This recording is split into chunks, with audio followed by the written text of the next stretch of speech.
The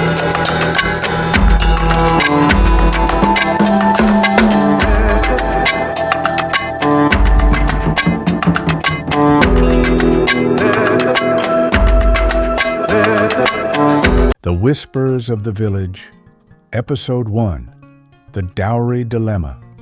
In the small, bustling town of Dantallee, everybody knew Bello, the slim young man with chalk-stained shirts. He was a primary school teacher, always carrying exercise books under his armpit, always saying, 2 times 2 is 4, my children, not fish. And everybody also knew Amina, his beautiful fiancée, daughter of the wealthy yam seller. Amina was the type that could walk past the well, and the buckets would fetch the water themselves. At least, that's how Bello described her to his friends. But there is Wahala. Amina wanted a wedding so grand that even the birds in the sky would sing praises. She started listing things one evening under the mango tree.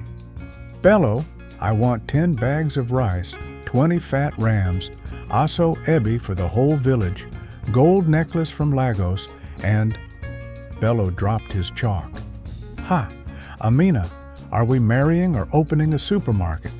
The poor teacher's salary couldn't buy even 1 ram without the ram insulting him. He scratched his head until it nearly became bald. Soon, their sweet love turned into quarrels. Bello would come with his small salary envelope. Amina would frown and say, "Is this all?" Neighbors began to whisper. Some said Bello should run away. Others said Amina was testing him. The matter grew so hot that one evening, Bello shouted, "If it is gold you want, marry a miner. If it is rice you want, marry a farmer." "Me, I only have love and a chalkboard," Amina cried. She threatened to call off the marriage. The whole town began to prepare for gossip, but just before everything scattered, their parents intervened.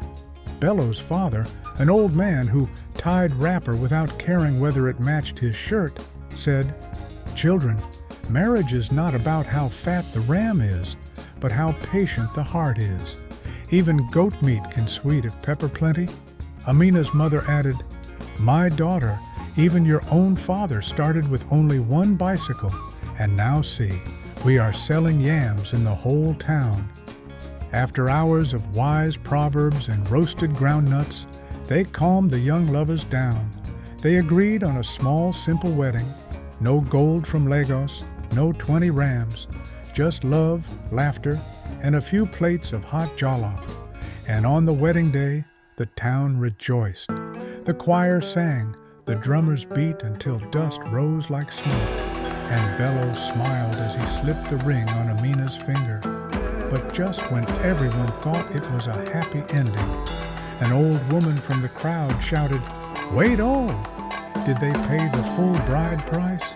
I heard something is still missing." The music stopped. The drummers froze mid-beat. Amina looked at Bello. Bello looked at his father. His father looked at the ground. The whole village leaned forward. To be continued. Take-home messages, Episode 1-1. A relationship built only on material expectations will always struggle, but love and understanding can hold it together. 2. Neighbors and gossip can add fire to conflicts, sometimes worsening private quarrels by making them public drama. 3. Elders play a vital role in calming young couples. Their proverbs and lived experiences provide balance when emotions run wild. 4. A small, modest wedding can still bring joy if love and laughter are present. Grandness isn't the true measure of happiness. 5. Even when problems seem solved, like agreeing on a small wedding, underlying issues, like the unpaid bride price, can resurface, threatening peace again. 6. Life's story often doesn't end neatly. One conflict leads to another, keeping the journey going and keeping the audience hooked.